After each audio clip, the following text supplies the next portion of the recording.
Hello gamers, I have a very important topic to discuss with you today. Gear accessibility in Guild Wars 2.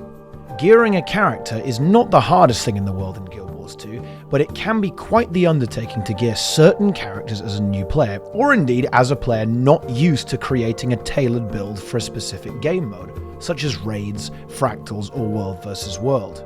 I think this is more of a problem than veterans might expect too, as a lot of players are not interested in gearing a character for a specific purpose anyway, and the additional effort to even start a game mode deters them from even trying.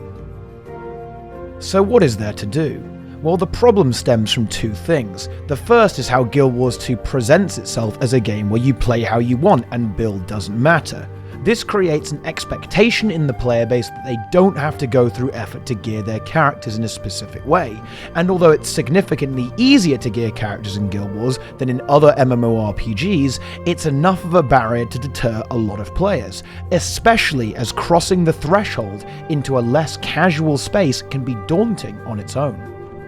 The lack of emphasis on gear progression in Guild Wars 2, however, is not a mistake. Quite the opposite. In fact, it's one of the best design features of the game, and makes it much easier to have fun and play whatever content you would want. And that's why the second source of our conundrum is the one I think should be fixed. And quite easily too. What I'm referring to is that certain attributes are impossible to obtain easily in exotic form, specifically concentration and expertise, but pretty much any attribute distribution from the expansions is either prohibitively expensive to buy, incredibly annoying to craft, or just plain impossible to get without some effort. And when I say effort, I mean anything more than clicking it on the trading post. I know that sounds like a very low standard and that you can get gear by doing open world maps or crafting or some simple grinding, but in my opinion that's still far too much for basic gearing, and even runs contrary to the spirit of accessibility within Guild Wars 2. Playing what and how you want should not be a meme. Exotic gear should be what you can grab almost instantly with minimal effort to set up a character and go adventuring while working towards the gear progression that is Ascended or Legendary. This is already true for power builds and a few slightly scuffed healing builds, so why not for condition builds or more boon-focused support builds? It's also worth noting that a lot of great ways to gear up, particularly old living story maps, are, well, old, and new players may have to make a purchase just to have the privilege of grinding gear out. The solution, in my opinion, is simple. Either add stat-selectable exotic pieces as random drops, or introduce new named exotics with stat types such as Harrier, Viper, or even Minstrel. In addition to this, all exotic jewelry should be purchasable on the trading post, and have the costs significantly reduced either through drop rate changes or recipe adjustments. The exotic back pieces from Lunar New Year also need to have all attributes as options instead of just a few. This would make it supremely uncomplicated to gear a basic support, hybrid, or condition-based character while keeping the biggest chunk of gear progression, Ascended gear, intact, making it very easy to dip your toe into a game mode or try a build without having to commit too much time into it.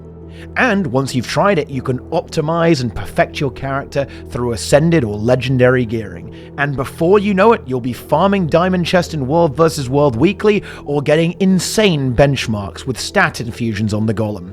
It's a slippery slope. I also want to briefly address a few likely concerns about this idea. Certain stat types are associated with an expansion. This is true, and I think this is why you can't buy Heart of Thorns stat types on the trading post. However, ArenaNet actually changed their stance on this in Path of Fire, because you can buy crafted Diviner gear just fine, although it is a little on the pricey side. Economic impact. The economy surrounding exotic gear is already a bit messed up, and costs are highly inconsistent anyway. Some pieces of exotic gear, like Shamans, are worth a mere 30 silver per piece, whereas Diviner gear is worth up to 20 gold, so if anything, disturbing this would be a good thing. I would argue that all exotic gear should be cheap, probably around 3 to 4 gold per piece. It's the entry point for characters before deciding whether to progress them all the way to Ascended, which is a significant investment. A lot of gear such as Marauder, Harrier or Viper isn't even that expensive to craft really, it's just that the end result can't be traded, so making them tradable should be fine with minimal economic impact. Minstrel or Trailblazer gear on the other hand, well, I'm sure you all have fond memories of Freshwater Pearl prices on Heart of Thorn's launch, and even though it's not as bad now, exotic variants of certain stat types are very questionable investments over just going for Ascended directly, which is not how it should be in my opinion, especially given the fact that most other gear sets are significantly less expensive for no real reason other than drop rates.